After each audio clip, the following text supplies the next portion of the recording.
Sir తెలంగాణలో కూడా చాలా ప్రాంతాల్లో ఈ వరద ఎఫెక్ట్ వల్ల చాలామంది నష్టపోయారు సార్. ముఖ్యంగా ఖమ్మం జిల్లాలో ఖమ్మం జిల్లాలో ఆల్రెడీ రేవంత్ రెడ్డి పర్యటించారు, బాధితులకు భరోసా ఇచ్చే ప్రయత్నం చేశారు.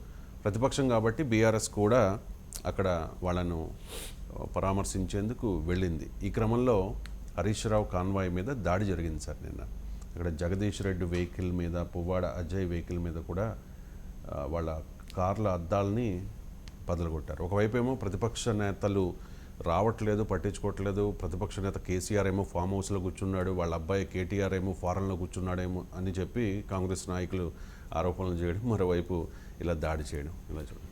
ఎట్టి పరిస్థితుల్లో అంగీకరించకూడదు. ఎందుకంటే ప్రజల్ని పరామర్శించడానికి వెళ్ళడమే కాదు, ఎక్కడున్నా దాడులు అంగీకారం కాదు. ప్రజలు పరామర్శించడం కాదు, సొంత పని మీద వెళ్తారు, ఓ పెళ్ళికి వెళ్తారు, దాడి చేస్తావా?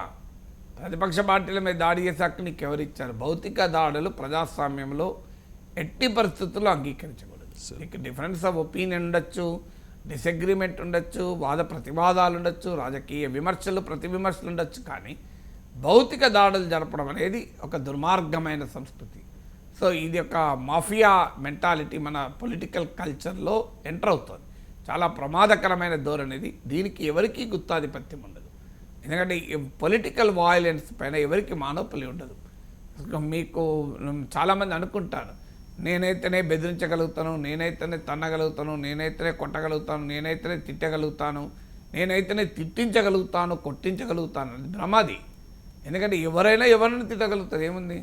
అసభ్యంగా తిట్టడానికి సభ్యత్వం సంస్కారయుతంగా మాట్లాడాలంటే మేధస్సు అవసరం. అసభ్యంగా మాట్లాడాలంటే దానికైనా మేధస్సు అవసరమా?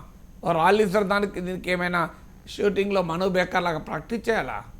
సో అందువల్ల పాలిటిక్స్లో ఉన్న వాళ్ళు ఎవరైనా అర్థం చేసుకోవాలి, మనము ఈ వాయిలెన్స్కు ఎవరికీ గుత్తాధిపత్యం ఉండదు, దాడులకు ఎవరికీ గుత్తాధిపత్యం ఉండదు. ఎవరు ఎవరిపైనైనా దాడి చేయగలుగుతారు.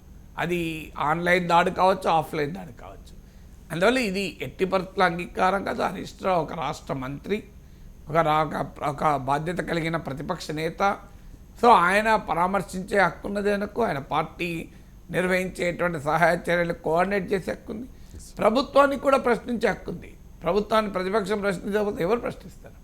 సో ఇవాళ పరిస్థితి ఎట్లయిందంటే ప్రశ్నిస్తే ప్రతిపక్షంపై దాడి, ప్రశ్నిస్తే మీడియాపై దాడి, ప్రశ్నిస్తే ఎవరిపైన దాడి చేస్తామంటే ఏందిది? సో ఎట్టి పరిస్థితుల్లో అంగీకారం కాదు. ఆ దాడికి ఎవరు బాధ్యులు? ఖచ్చితంగా వాళ్ళను గుర్తించి ప్రభుత్వం శిక్షించాలి. ప్రతిపక్ష నాయకులకు హక్కు ఉంటుంది, వరద సాయం చేసే హక్కు ఉంటుంది, వరద బాధితులకు కలిసే హక్కు ఉంటుంది. ఈవెన్ ప్రభుత్వం చేస్తున్న పనులు తప్పుపట్టే హక్కు ఉంటుంది. అది ఆ ప్రభుత్వం చేస్తున్న పనులను ప్రతిపక్షం తప్పుపడితే ప్రజలు నిర్ణయిస్తారు ఆ విమర్శ రైటా కాదా, ఈ సమయంలో విమర్శించడం సరైందా కాదా అనేది. అందువల్ల రాజకీయపరమైన దాడులకు ఇది అసలే సమయం కాదు.